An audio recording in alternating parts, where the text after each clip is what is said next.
비기님들 반갑습니다. 오늘은 제가 존경하는 소설가 김훈 선생님의 글을 한 편 구독자님들께 소개해드리고자 합니다. 누구나 한 번쯤 맞이하는 그 죽음에 대한 글인데요. 아주 공감이 가서 제가 한번 읽어드리고 대화를 나누는 방향으로 해보겠습니다. 우리 나이대에서는 한 번쯤 그 죽음에 대하여 생각해 볼 수 있는 나이라고 생각합니다. 구독자님들께 위안을 드리고 무거움보다는 가벼운 일상이 되시기를 위하고 또 행복을 드리기 위함인지도 모르겠습니다. 김훈 선생님의 글입니다. 망팔이 되니까 오랫동안 소식이 없던 벗들한테서 소식이 오는데 죽었다는 소식이다. 살아있다는 소식은 오지 않으니까 소식이 없으면 살아있는 것이다.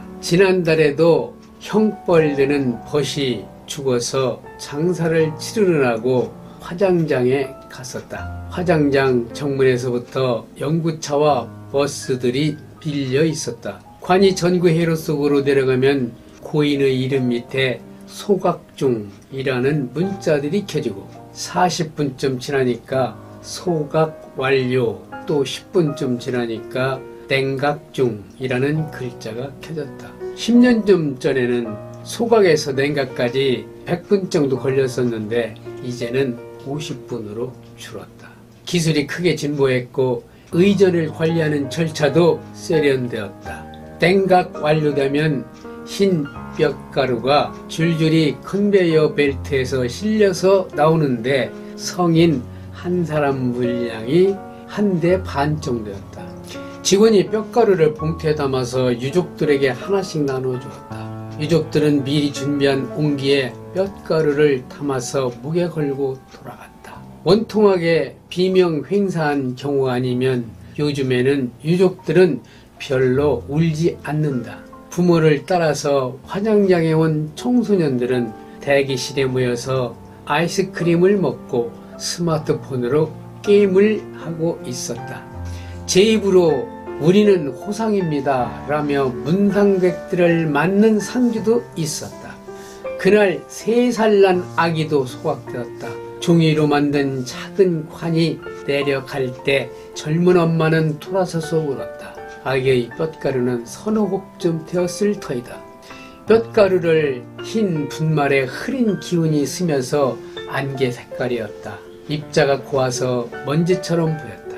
아무런 질량감도 느껴지지 않았다. 물체의 먼 흔적이나 그림자였다. 명사라기보다는 흐린이라는 형용사에 가까웠다. 뼈가루의 침묵은 완강했고 범접할 수 없는 정막 속에서 세상과 작별하고 있었다.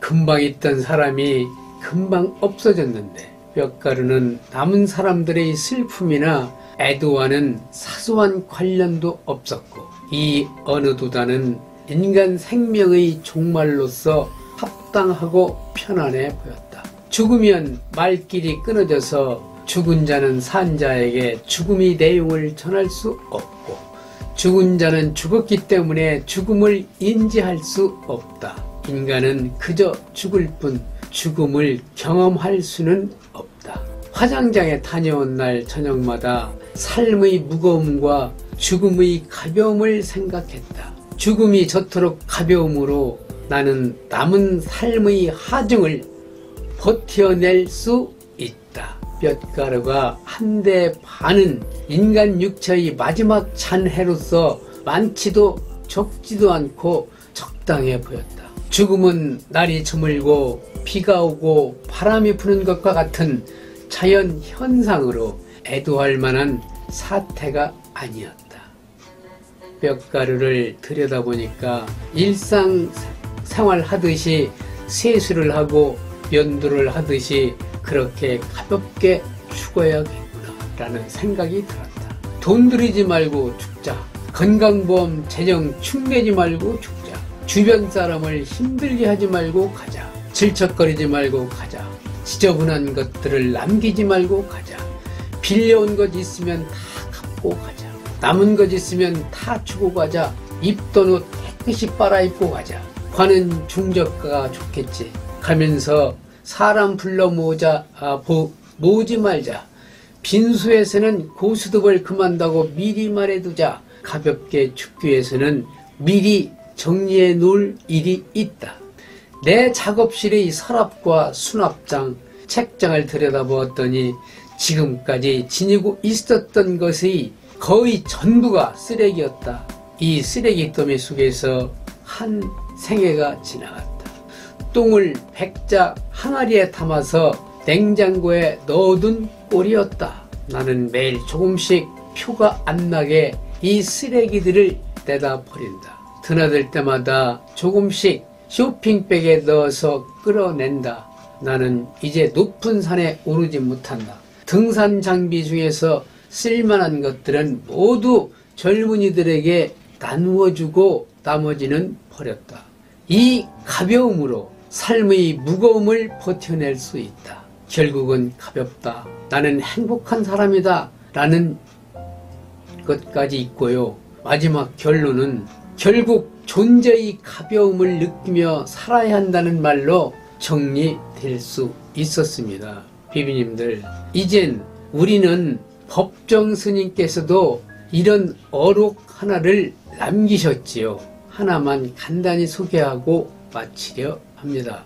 삶은 놀라운 신비요 아름다움이다. 내일을 걱정하고 불안해하는 것은 이미 오늘을 제대로 살고 있지 않다는 증거이다. 오늘을 마음껏 살고 있다면 내일의 근심 걱정을 가불했을 이유가 없는 것이다. 죽음은 두려워하고 무서워하는 것은 생에 대한 집착, 삶을 소유로 여기기 때문이다.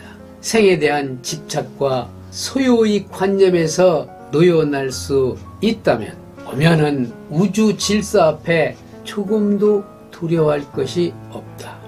새롭게 시작하기 위해 묵은 허물을 벗어버리는 것이므로 흐르는 물소리에 길을 모으라. 그것은 우주의 맥박이고 세월이 흘러가는 소리이다. 우리가 살 만큼 살다가 갈 곳이 어디인가를 깨우쳐주는 소리 없는 소리라고요. 비비님들, 바쁘신 가운데 삶을 한 번쯤 되돌아보는 여유 있는 생활을 하시기 바랍니다.